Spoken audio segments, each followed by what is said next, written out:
Episode 83, Illuminating STEM with Paul Pickard. There's studies out there that already say this for daylight, right? Patients that have sun-facing windows recover faster than patients who don't have windows or have windows that face alleys. Is there a way that we can build the evidence that, if you human-focused lighting, can you replicate those same sorts of results? We believe we can. Welcome, fellow STEM enthusiasts, to the STEM Southwest podcast, your source for all things science, technology, engineering, and mathematics. This podcast is designed to create STEM connections, cohesion, and elevation. This is a place where STEM enthusiasts gather to learn about some amazing STEM rock stars and activities of the Southwest and beyond that are impacting the world. If you have longed to be united with your fellow STEM nerds, then you've found your people here at STEM Southwest. And now, here are your hosts, Bob and Shelley. Hey everybody, this is Bob. And I'm Shelley. Together we are STEM Southwest. Okay, Bob, first, before we dive into today, we need to make reference to the noise behind us. And in case you hear that in the interview, and even now, we have our grand pup, a very quickly growing Saint Bernard puppy, and he's in the room with us. He was snoring through a good part of the interview. Had to mute it, didn't catch it all, I'm sure. He's currently still laying here behind us. He scratched himself and now he's back to sleep again, which is quite appropriate because today's guest, we're talking about circadian rhythms. Yes. And how they impact our health. And I was thinking as we were listening to Paul Pickard and asking him questions about how, babies sleep a lot, right? Because they're growing a lot. Paul Pickard? Who's Paul Pickard? Oh, did I jump right past that? Maybe share who that is. Oh, goodness. I was thinking I would let you share who that was. So we interview Paul Pickard, who's Chief Technical Officer at Chorus, and we get in a lot of discussion about circadian rhythm, lighting, and for me it was really fascinating. So I know you will enjoy it. One thing we want to at least give you a heads up is that occasionally there was some... wasn't always a good feed. Yeah, the internet connection didn't hang in there with us, but we're sure our editor will take care of a lot of that. But do hang in there because there's a lot of really good information that people might not have ever thought about before. Like how your light bulb and the lighting in your home and in your office is actually influencing your health. And so anyway, so Bash, thank you. You've calmed back down and we can proceed. We know who the guest is today. But before we get into that, I just want to say a couple of things. One of the things that Paul shared that just really struck me is he talked about really feeding your intellectual curiosity and having perseverance and grit. And sometimes we look at the current generation and wonder, do they have that perseverance and grit? And that's what I love about competitive robotics and the work that we do. It teaches our students how to fail forward, how to persevere. Life is not easy. I take it a step further. It's just not about competitive robotics. I mean, this R4 Creating, where we're located right now, the nonprofit that we work with, there are lots of opportunities to do STEM-related activities, and the students have hands-on opportunities, and sometimes things don't work out the first time they do it. For example, our 3D printing lab here, it's not necessarily it's a work in progress, but they are learning along the way. Taking little baby steps. Yeah, for sure. In fact, I'm going to relate all of this to the puppy, I think. Of course. But we were just talking yesterday, Mackenzie and I, our daughter and I, about how this puppy does not walk in a straight line. This puppy, is all over the place, right? And it's almost as if he's walking on ice. And like a pig on ice, one theorist used to say. So it makes me think like he's building up his strength, but there's not one right way or one straight way to get there. There's not one right way to scratch yourself the way he does. It's very unorthodox, but that's another story. So today's guest also made me think way back 30 episodes ago to episode 53, the interview that we did with Karen Crow on the science of sleep. And there's a lot of interconnectivity. So if you're really intrigued by this interview and you haven't listened to episode 53, or if you're like me, you can listen to it and then listen to it a second time and not remember things and learn new things again. But I encourage everybody to take a look at Karen or listen to that podcast episode as well. In fact, today, it's kind of serendipitous that just today I sent a message to Karen and asked her how the research was going. So anyway. I'm hopeful that with folks listening to this interview that you hopefully will change some of your lifestyle, particularly those people that stay up late at night looking at their phone, and maybe there are some lessons from this interview that those people can implement. Definitely no judgment. This is definitely a judgment-free zone. No, not at all. No. All right. Well, anyway, on to bigger and better things.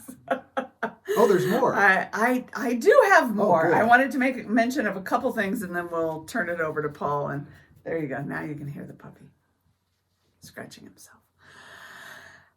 We have summer's coming. Speaking of light and daylight savings, which may be gone very shortly. The Senate. That's right. Now the House there has was a vote. So stay tuned on that. Yeah. How will that impact our light? But we have summer camps coming up, lots of programs coming up. Go check out begreaterthanaverage.org. We've got online programs, in-person programs. We have a lot of new camp models or camps this summer, camp topics. So everything from esports and intro to tech for girls. Yes, for girls only. And we have one on forensics, which I'm super excited about. So there's a lot going on. There's a few others that I can't share yet, but by early next week, you'll be able to sign up your kids. So please go check that out. We have limited spaces this summer because we have been hired to do a lot more private. So I want to give you, our loyal listeners, the inside scoop that, sign up soon because there's not as much room as there has been in the past. And so that's important to know. And then I just want to hats off to one of our interns, Mari. She stopped by today. It's the first time we actually met her face to face. She joined us through a program with Facebook, or Meta, formerly known as Facebook. And they had placed her with our organization, and she did some great work for us during the height of the pandemic. So thus, we never actually met her face to face. She stopped by today. She's an amazing young woman. She just credits the opportunity to work with Be Greater Than Average and our staff here as a real launching point for her young career. She had never actually held a job before, a professional job of any kind, or a job of any kind actually, because she's a student athlete at University of New Mexico. And so proud of her. She went on, and last year she got an internship with LinkedIn. So woo, LinkedIn. She was doing some really interesting work there. But this summer, she just got an offer this morning from NASA. So she's going to be working for NASA. And I just want to say hats off to you, Mari, that we're super proud of you. And she just really represents the kind of young woman that come out of this program and the opportunities that they can pursue and identify when they're prepared. Yeah. So anyway, that's exciting to me. I know it has nothing to do with lighting, but I trust that you all bear with me and bragging just a little bit on some amazing young people. Okay. So now's the time. If your child is looking for an internship, a lot of those cycles have closed, but there are still opportunities out there. And if your child needs, or your student, not child, because a student, probably a young adult to early career, needs some help with that, you can always reach out to Be Wow. Greater Than Average. And I would venture that versus 2 years ago, there's probably more opportunities even this late into the year, because companies are having difficulties filling positions, and so they would welcome an intern, someone who's Right. really wanting to jump in head first. Yeah. Well, like Paul talks about, they've also found solutions that, hey, we can, even though we're a company based in California, he shared, we've hired people now from all over the country because we figured this out. And so that is definitely one of the upsides of what we've experienced over the last 2 years. So let's let Paul's light shine. Oh my, help me. Okay. Shelley, I am very excited about today's interview. It's been a very long week at work, so what a great way to end a week with a really fun guest, Paul Pickard. He's the Chief Technology Officer at Chorus. And I was looking at his resume, and he has a very long resume in the tech and in the STEM field. And Yes. I'm excited to hear about this. So Paul, thank you so much for joining us today. Glad to be here. You're an innovator, and there's so many things we want to hear from you. So just the floor is yours. Grew up in Albuquerque, New Mexico. Ended up going to school at UNM for mechanical engineering. And to be honest, when I started, it was mostly because I really liked cars, and I thought mechanical engineers, they got to build cars. So nobody told me that it was industrial designers that got to do the cool stuff on cars, and it was mechanical engineers that did all the stuff that was underneath the hood. So, but ended up finishing out in mechanical engineering anyway, and ended up shortly before graduation, starting with an entrepreneurial startup in Albuquerque. It was part of TRW Space and Defense, but they'd spun out a group that had gotten a patent on something for the B-2 bomber program, and they said, hey, we can make this work for not only defense, but for commercial aviation and for consumer electronics and a bunch of other stuff. And so they took 15 of us and they spun us into a tech park and said, you go off in your own space and go and do this. And I like to tell people that ruined me on real work ever since, because it was one of those things where I had the opportunity, was basically forced to take up the opportunity to explore things where the boundaries were definitely not set. It's like, we've invented this thing, go see where you can apply it, and then figure out what it takes in order to be able to make it work in those applications, and then come back and tell us about it. And then we'll spin up a project around it. We may even try and commercialize it. And we actually ended up doing that for a couple of years before the early 90s space and defense cuts kind of caught up with us, and that one went away. But that kind of set my trajectory. So even though I went into a larger organization, within a couple of years, I was in another startup, and ended up, that second startup also did not fare terribly well. It's still around, but it's kind of gone through a couple of iterations, and ended up in my first job in lighting, kind of after those 3 jobs, and worked at Acuity Brands, which was the largest lighting company in North America, and ended up getting recruited into a startup called LED Lighting Fixtures, which was the first white light LED lighting fixture company in North America. That was founded by Neil Hunter, who was the former founder of Cree. After a couple of years at LLF, Cree decided it'd be a really good idea to buy those guys back, and so we got acquired by Cree. Worked at Cree for 5 years, and then got recruited into the current position I'm in with EcoSense, now Chorus, about 8.5 years ago now. Wow. Lots of innovation and iteration, right? Remaking. And what I think is really interesting, Paul, is most of us don't think too much about lighting as technology, right? But truly, lighting has changed a lot. In fact, I just put some new light bulbs in here recently and realized, oh gosh, I have two different kinds in the same fixture. And so I had to rework and figure out which ones, right? But lighting technology has come a long way, and there's been a lot of innovation in lighting technology. Well, and I think it goes along. You worked at several startups, and you are an innovator. We understand you have a number of patents out there, and so we'd love to hear a little bit more about that. Sure. So, I'll address technology first, and then patent second. Technology really, it's a transition that a lot of industries have gone through. So, video going from VHS tapes to DVDs to streaming, right? There's been a lot of transition kind of from an analog form to a digital form with video. You take a look at music, right? Went from, you had to get LPs, and then you went to cassettes, and then you went to CDs, and now it's all, again, it's all streaming over the internet and MP3s. And lighting has really gone through that very similar sort of transition. It's gone from something that had a very staid kind of background, where the technologies that were being deployed at best were 20 or 30 years old. In the case of linear fluorescence, they'd been around for 50 or 60 years.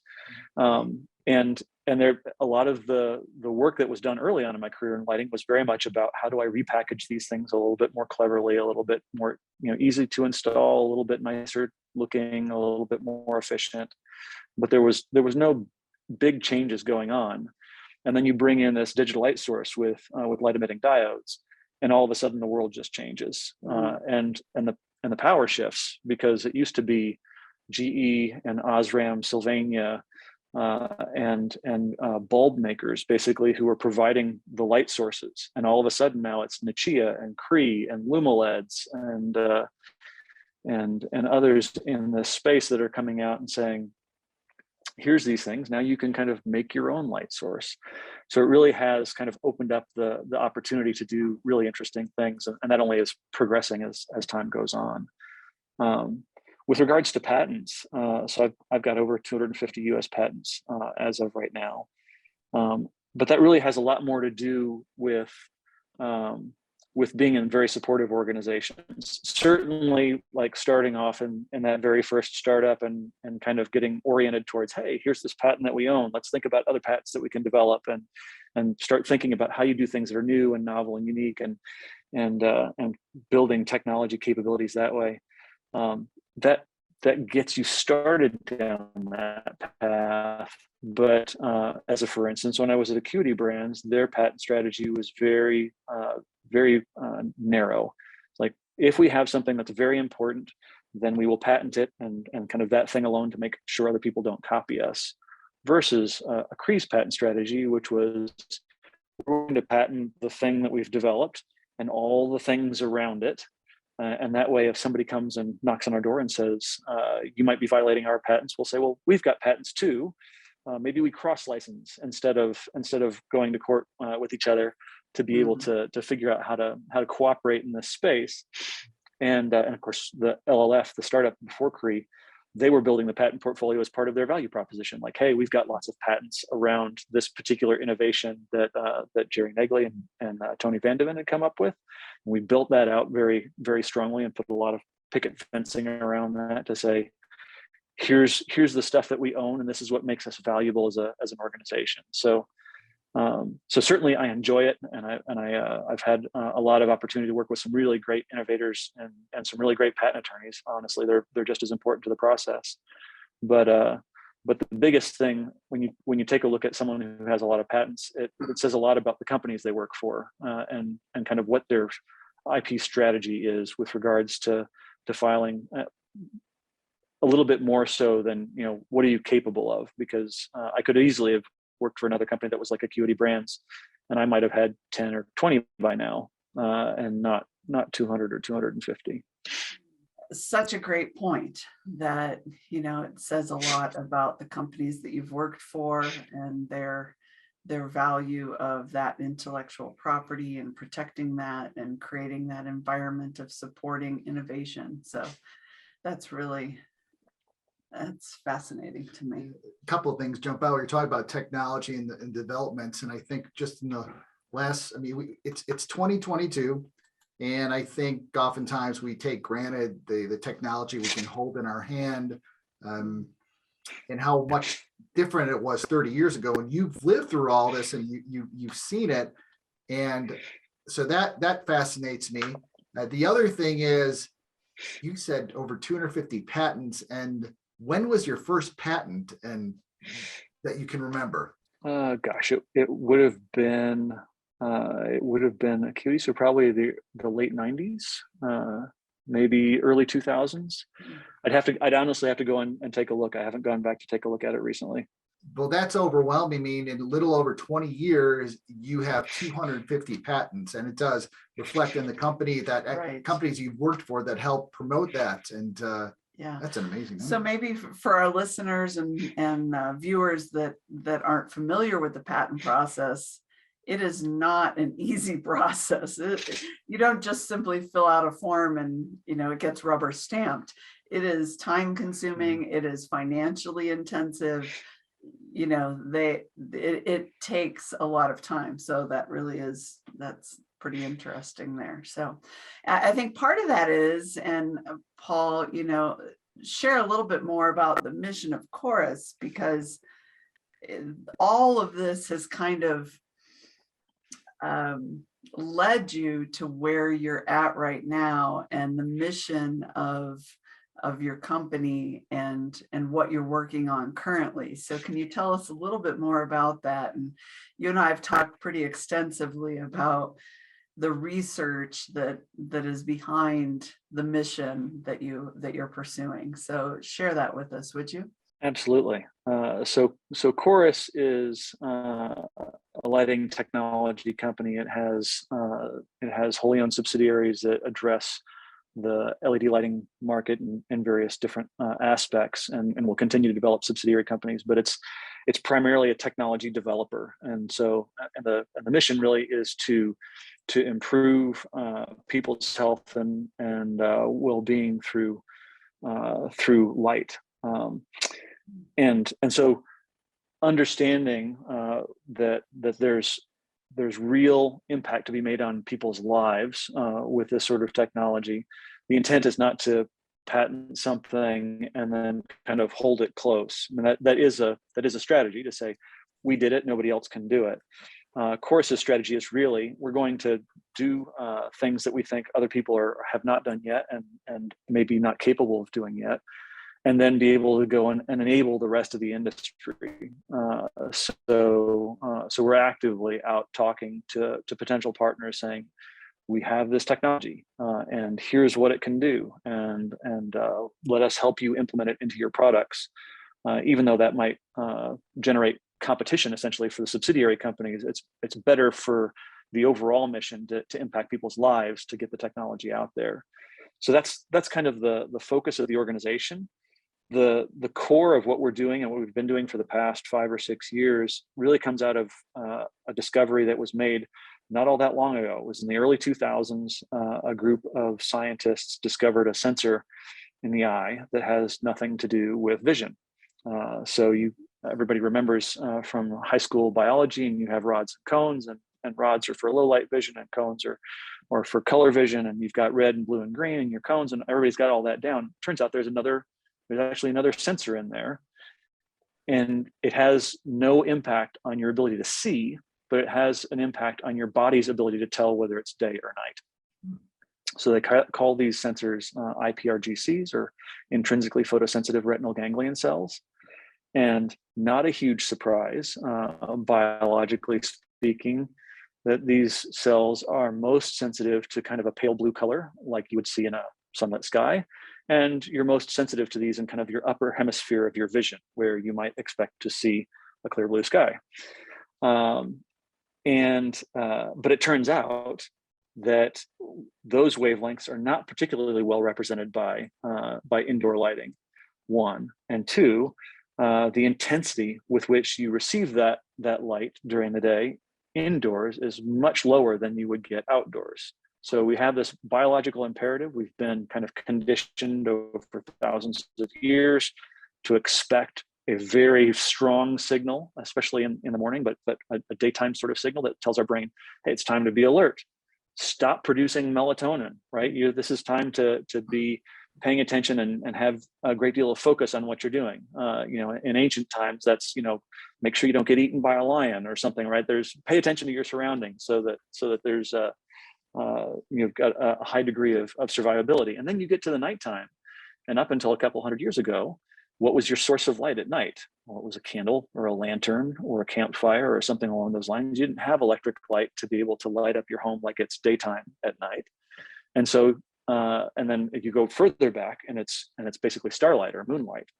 And so you have this biological imperative for darkness at night. So you have a strong signal requirement during the day and a weak signal requirement at night to kind of set your biological clock. These IPRGCs directly connect back to your SCN, your kind of master clock in your brain. And this is what you're expecting. But then during the day, you stay indoors. Most people spend 94% of their time indoors, where the signal is relatively low compared to what it is outside. And then you come home at night, you flip on all the lights. And so you have this relatively strong signal at night compared to what your nighttime signal expectation is going to be.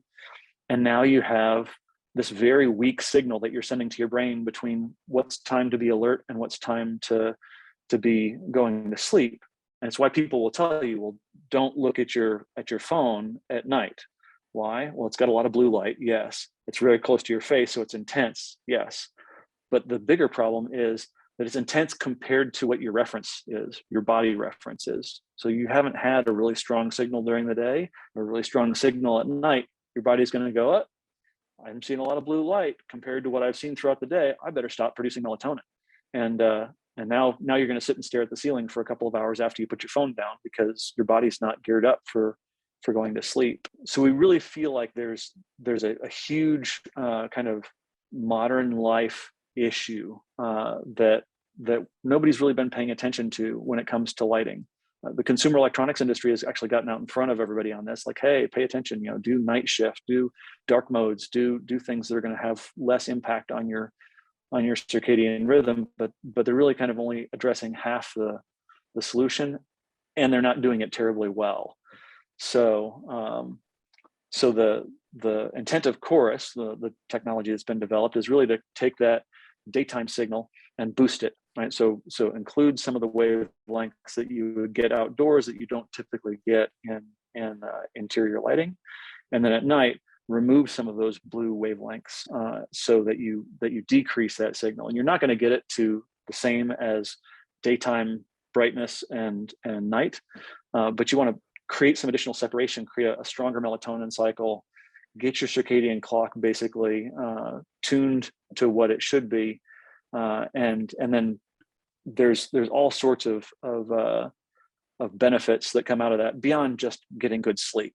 So circadian desynchrony is linked to things like high blood pressure and diabetes and obesity and even cancer. Right? There's a huge study in it's like a 35 or 40-year study in night nurses versus day nurses and the incidence of breast cancer, and you equalize for everything else, socioeconomics and lifestyle and everything else, and night nurses have a much stronger propensity to get breast cancer. And why is that? They're basically going through huge jet lags every week, because most night nurses don't have families and friends that are also awake at night and asleep during the day. So they get done with their work shifts and then they flip. And then they stay that way while they're off work, and then they have to go back to work and they flip back. And it's the equivalent of getting on a plane in LA, flying to Hong Kong, working your week, and then flying back for the weekend, and then flying back again. And basically you're constantly being jet lagged. You're constantly having the circadian desynchrony. You have these really weak melatonin cycles, and melatonin's been shown to have these wonderful kind of anti-cancer, anti-inflammatory properties. It's part of your body's kind of healing network to rejuvenate you while you sleep. and you can mess that up. So our mission is basically to try and implement things that will enable people to get better sleep and to generate kind of better long-term health outcomes. There's also effects in the short term, right? So having a greater circadian signal during the day actually helps you be more cognitively alert, right? And sometimes you can replicate that if you go outside early in the morning, right? If you're feeling a little bit sluggish, rather than just continuing to sit at the desk, if you get up and get out in the sun and you walk around for half an hour, 45 minutes, and come back in and kind of reset your brain a little bit.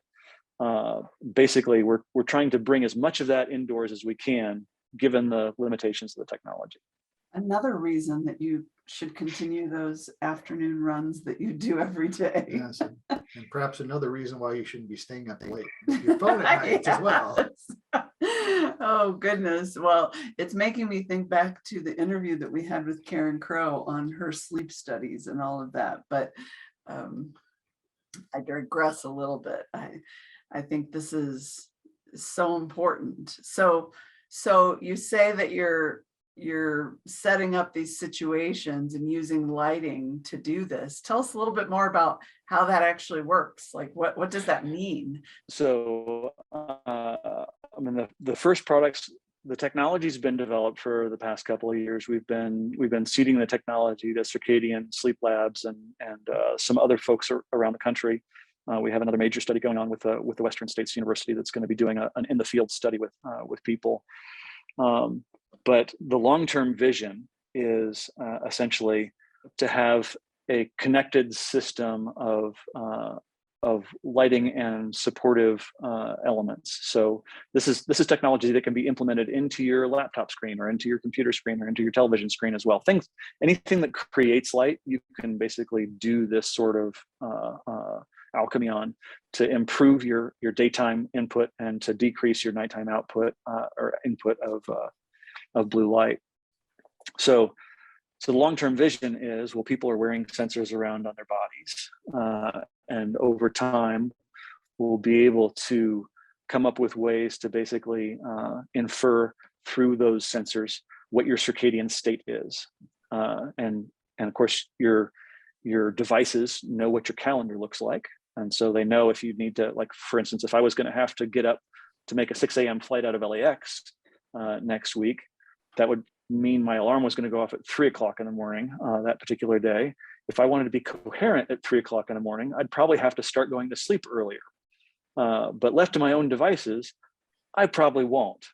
But if I had a kind of a connected system in an IoT world where my devices knew what my circadian state was, knew what my calendar looked like, and said, and I opted in, like I could go and say, yep, adjust my light input for me, or if you can't adjust it, tell me that I need to do something different.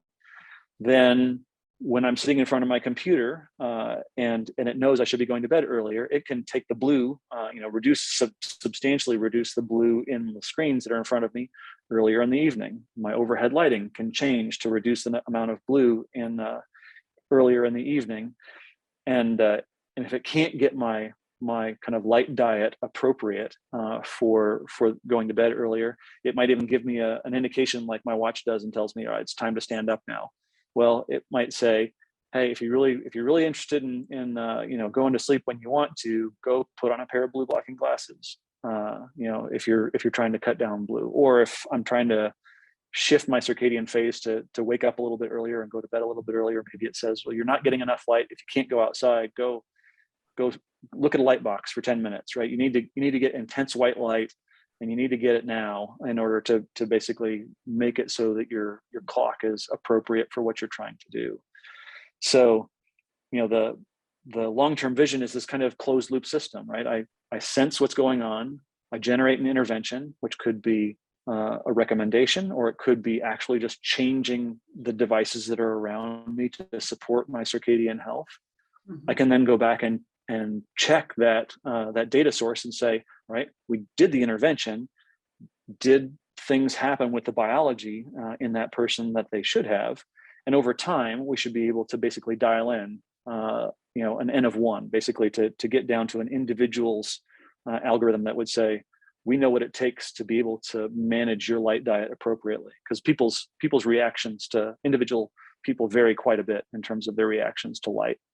So that's kind of the long-term vision. I don't know whether it's 3 or 5 or 7 years that takes us to kind of get that whole closed loop system in place, but that's the vision for being able to get this stuff done. We found is if you tell people, oh, if you just do this, and it requires their manual intervention in order to fix things, oftentimes, even if they want to, unless they're very, very disciplined, they just don't. Right. But if you say, we'll take care of it for you, just opt in, and it'll just automatically happen. And and we've done it in ways that are minimally invasive, like the stuff that we're doing with displays. You can't actually see it on the screen, right? The white point on the screen stays the same. So it's not like night shift where everything goes yellow and you're like, oh, like I understand what's going on now because it's trying to reduce my blue intake. It becomes very transparent to the user what's going on, but it can manage those things for you and then adapt when it sees that you have to catch that 6 a.m. flight at LAX, or whether you're going to have to do a time zone shift or something along those lines. It can basically help you make those adjustments without you having to think, what do I need to do in order to be more awake when I get to the East Coast?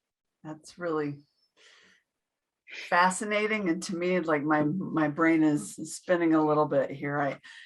In our work with competitive robotics and the students working on the team, of course sensors have become more and more and more integral into systems, and that's what you're talking about here, is integrating more sensors. And I think we're going to see that in every facet of our life, whether it's I've heard some recent discussion on, we're going to put sensors on food containers that are going to alert you when the food is spoiling so that we can have longer food cycles and things such as that. But this is a really great way that can benefit the health of each individual. And sounds like if you get the tech right, it's very customizable to each and every individual person, right?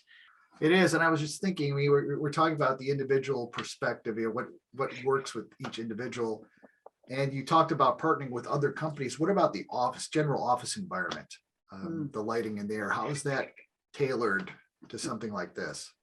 So there's things that you can do in the general office environment, and so I'll go from kind of my circadian health standpoint back to put my lighting nerd hat on, and from an energy efficiency standpoint, we've done a great job in transitioning technology. So we've gone from, I'm going to put big fluorescent fixtures overhead that might consume 60 or 70, 80 watts to now I have LED fixtures overhead that might consume 25 or 30 or 35 watts. So we've done a tremendous job that way of saying we're going to reduce the carbon load and the energy load associated with lighting big spaces.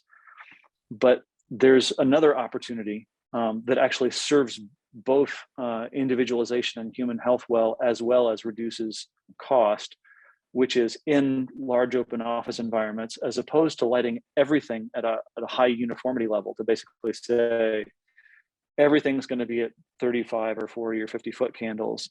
You can have individual lighting at stations, basically task lighting. And because it's closer to the user, it can be customized to that particular user's comfort and circadian rhythms.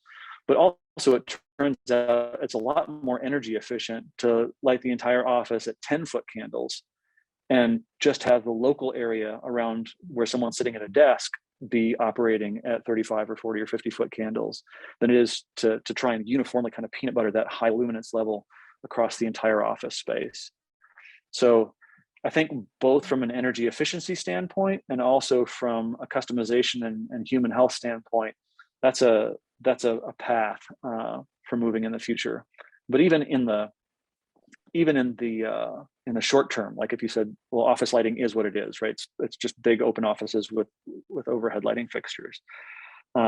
Essentially, what we would be able to do is adjust the overall office to kind of the least common denominator, right? So if nominally people are going to want to have more blue in the mornings, and nominally people are going to want to have less blue in the early evening and late afternoon, So if there's somebody who's an outlier, like, hey, you need to be getting something different than what it would be for kind of a typical workday schedule, then you can always alert them specifically, right? So as opposed to trying to find some way to arbitrage and kind of average out the differences. Well, that guy needs less blue, but the guy sitting next to him needs more blue. How are we going to do that? Is it going to look like a big zebra quilt on the ceiling with all of these different colors and tones and whatever?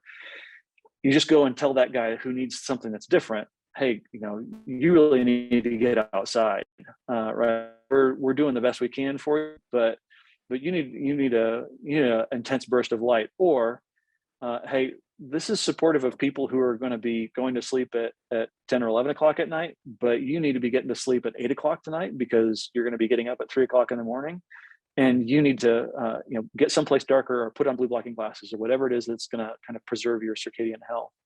So I think there's the ability to kind of arbitrage a bit, and then kind of manage outliers rather than trying to do something individually, even in large applications. So if you're at the gym, or you're in a coffee shop, or I mean, there's pretty much any place that you would spend time, and you're getting exposed to light. It's an opportunity. It's an opportunity to kind of tailor your light diet for that particular day.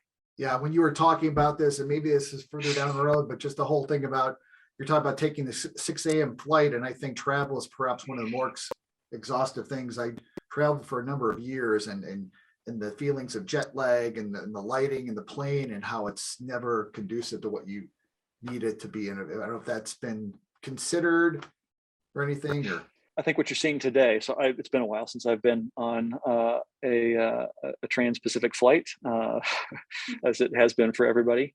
But I can remember going over and thinking, they turned the lights down low, and the lights that they turned on in low light conditions were pale blue. And I thought to myself, well, that's the wrong color, right?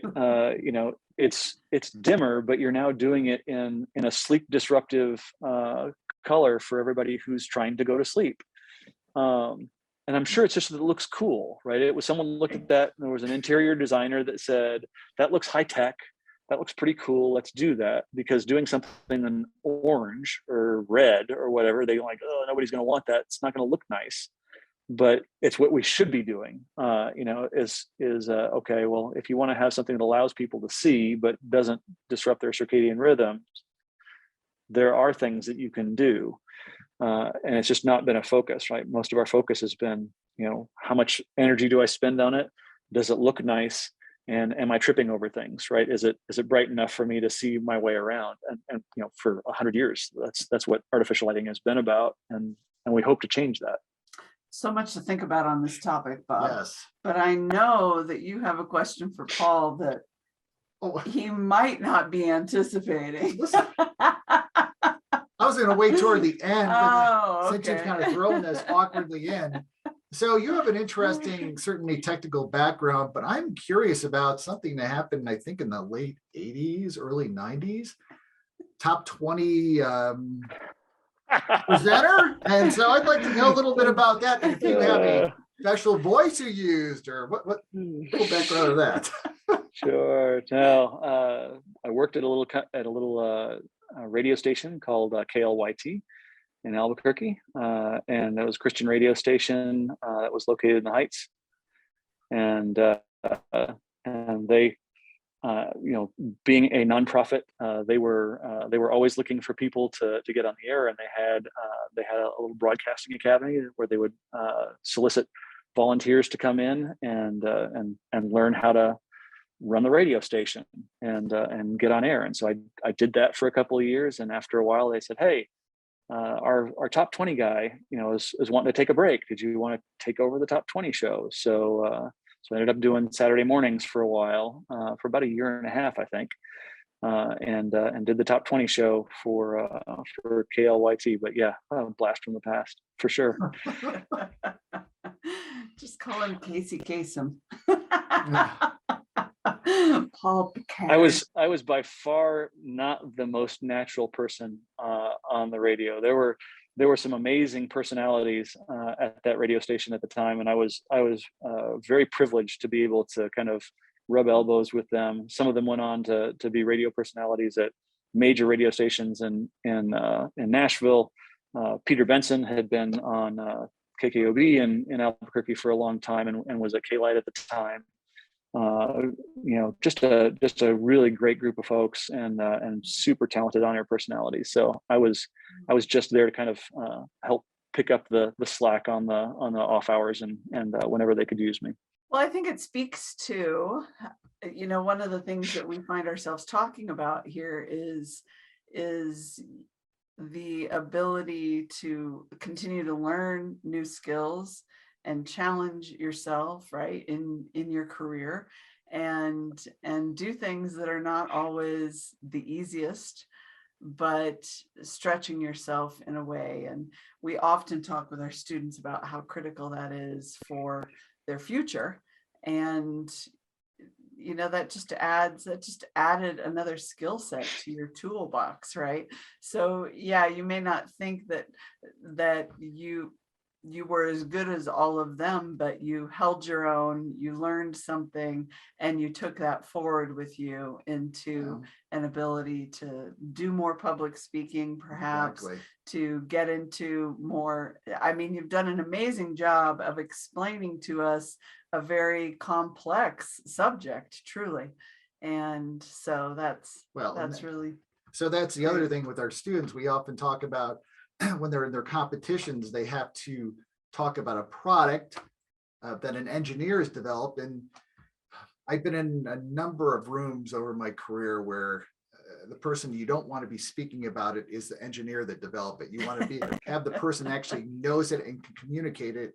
And I think you've done an amazing job communicating what could be a really difficult subject for somebody to grasp, made it very easy for us and for me to really think about things I never had considered before. So you are a technical person that has the ability to communicate to people in general, which is a rare skill often.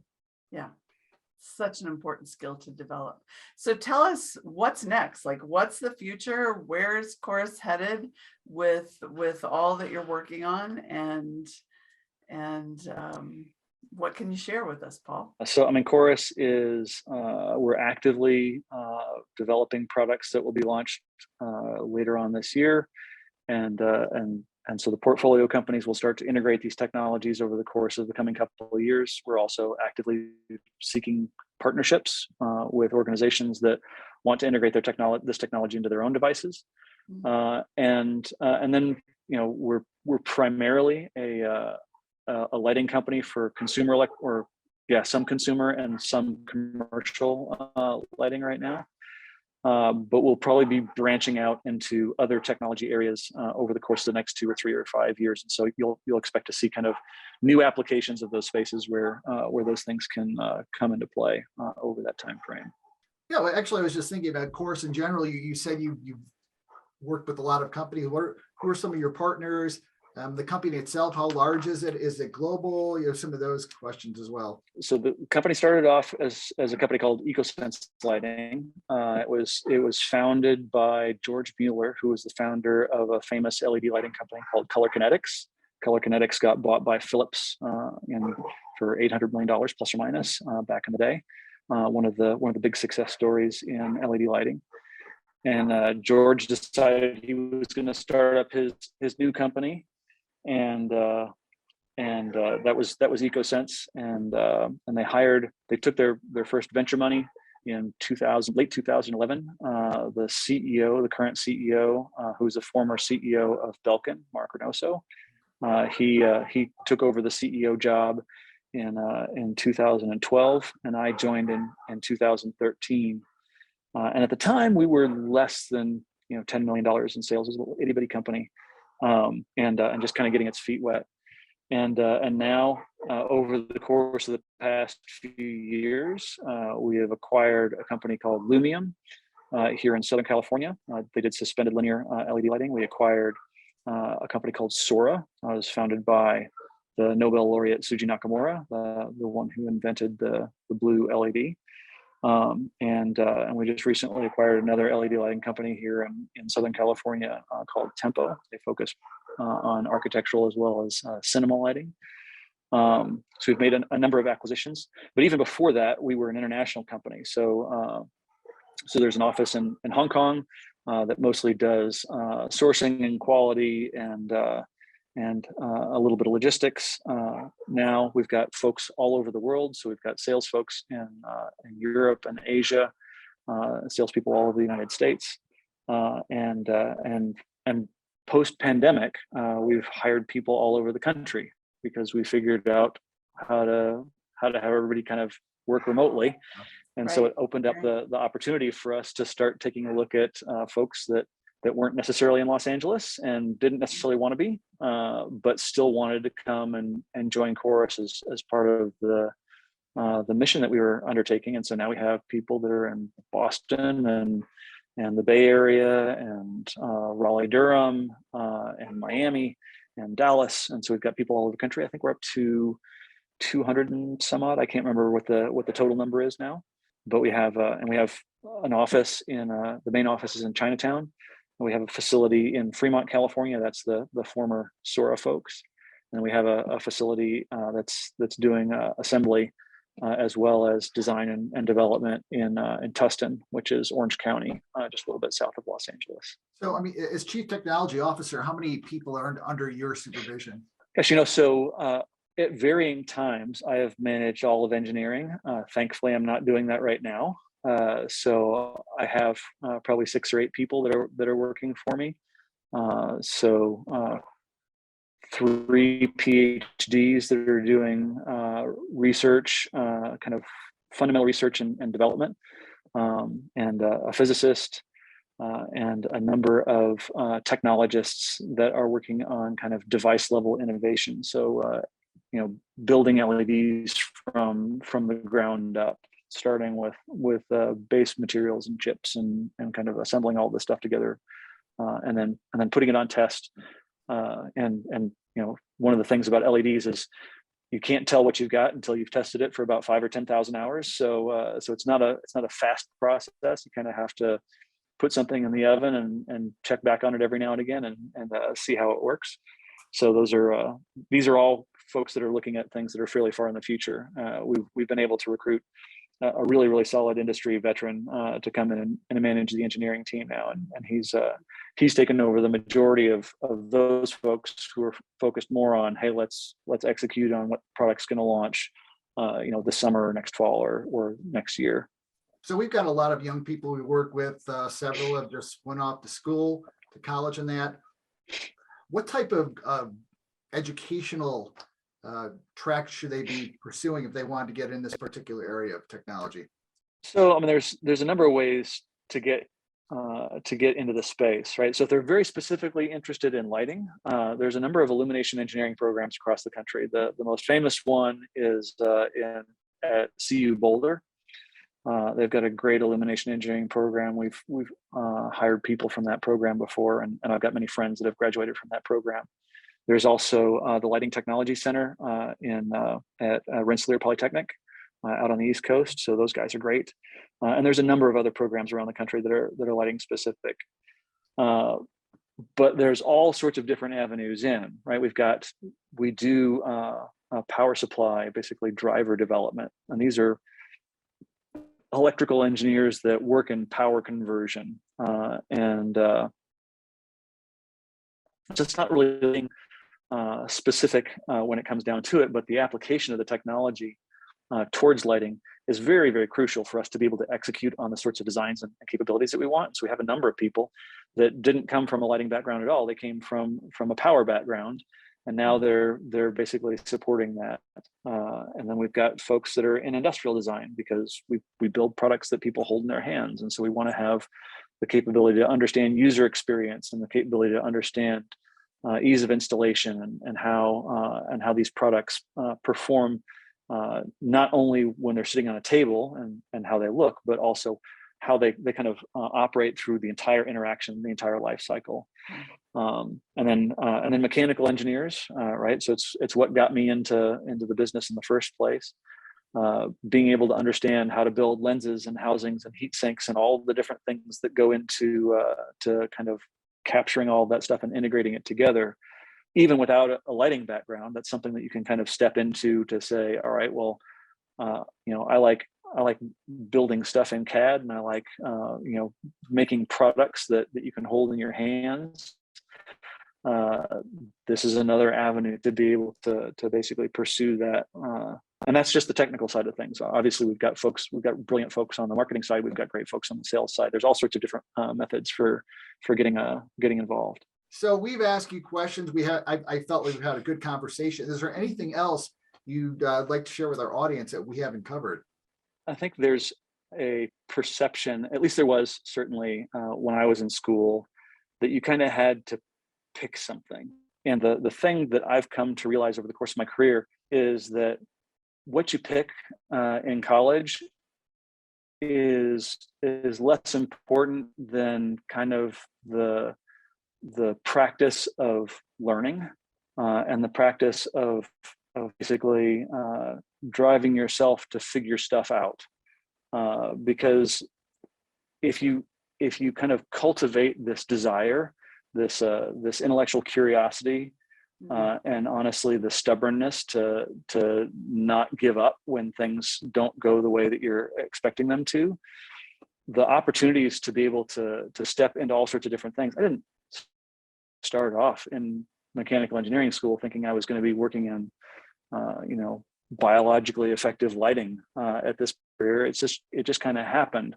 I would learn new things about new particular areas. So it was electronics early on in my career, and plastics and injection molding, and how all of different things kind of came together on the mechanical engineering side. And then that got translated into lighting, and then that translated into LEDs. And I had a smidgen of background in optics from school. And so I was able to kind of pull that forward and understand a little bit what those particular things, they were kind of, in certain organizations that was treated as like black magic, right? So these guys have all of this crazy stuff they do in order to be able to make this stuff happen. But being able to integrate that and see how those things all work together, and then being able to progress yet again into color science, right? How do you manipulate spectra for various different purposes, and working for a semiconductor now where lighting companies split. Now the focus is just completely different than what it was when I entered this particular segment of the field,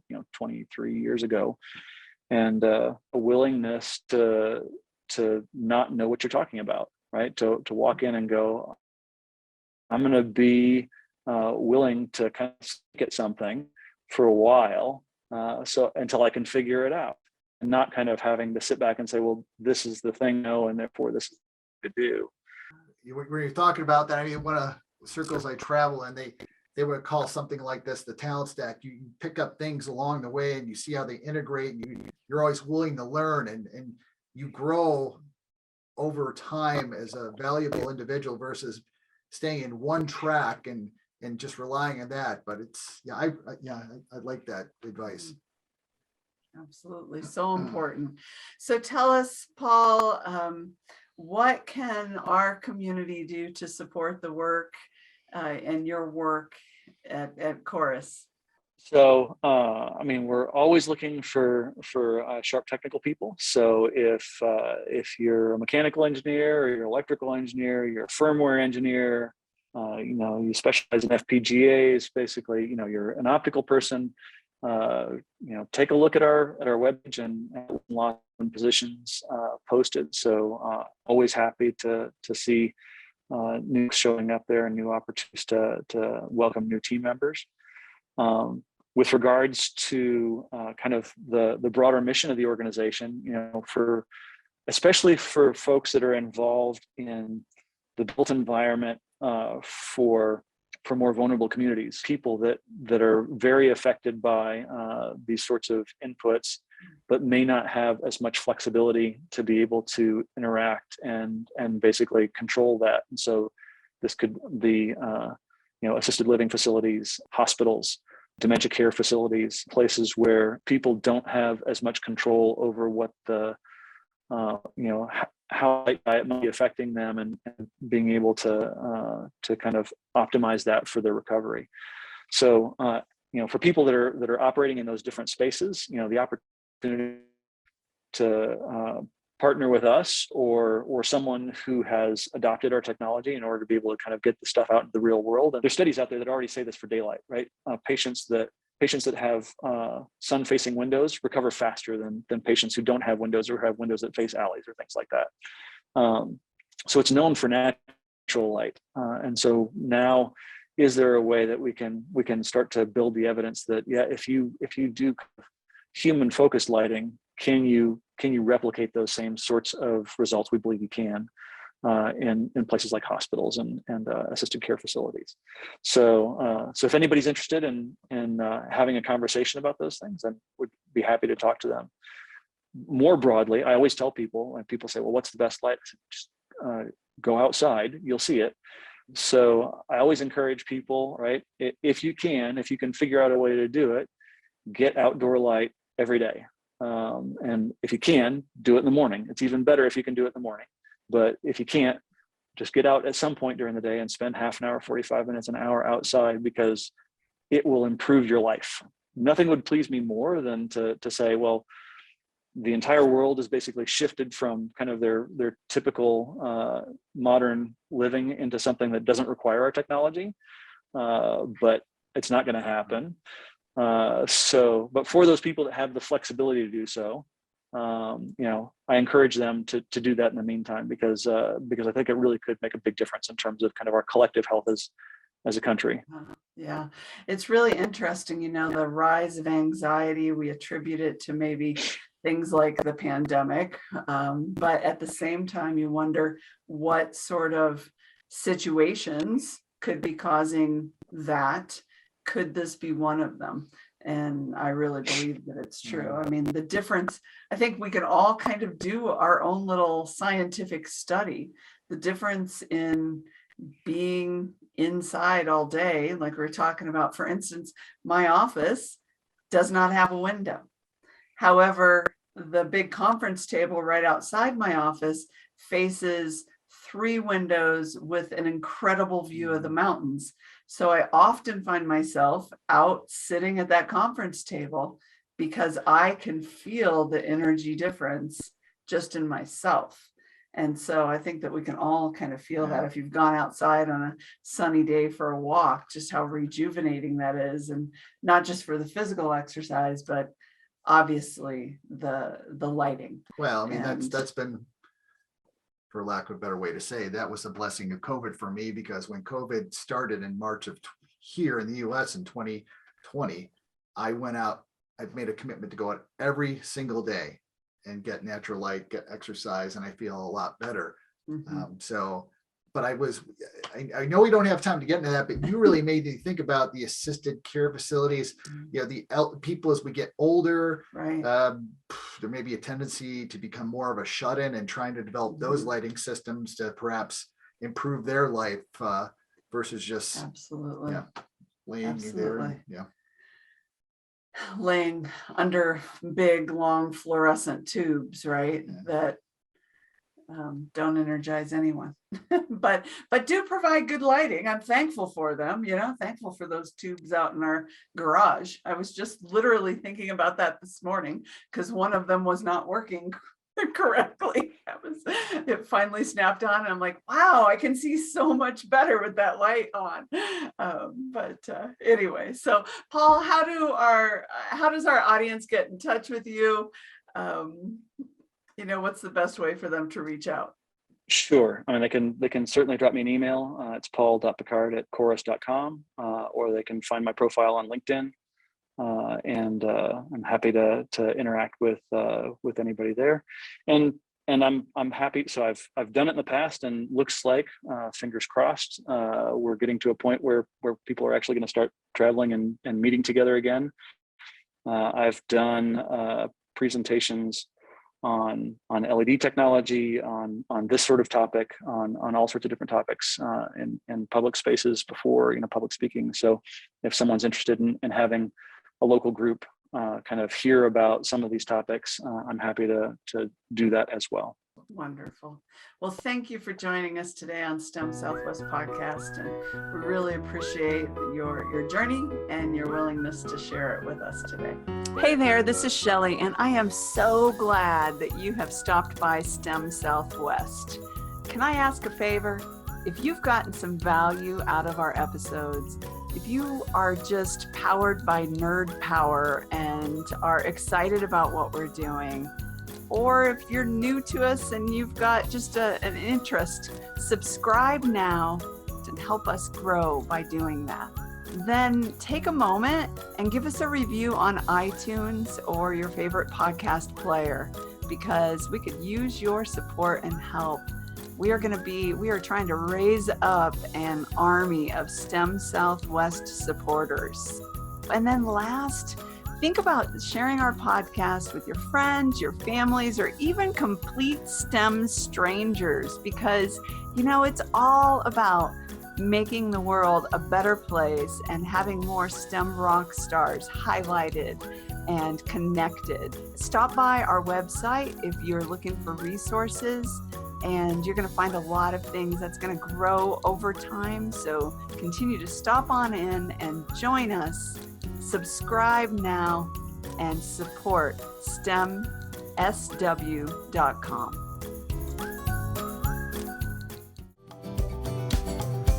You've been listening to the STEM Southwest podcast. Nerd on, fellow STEM nerds.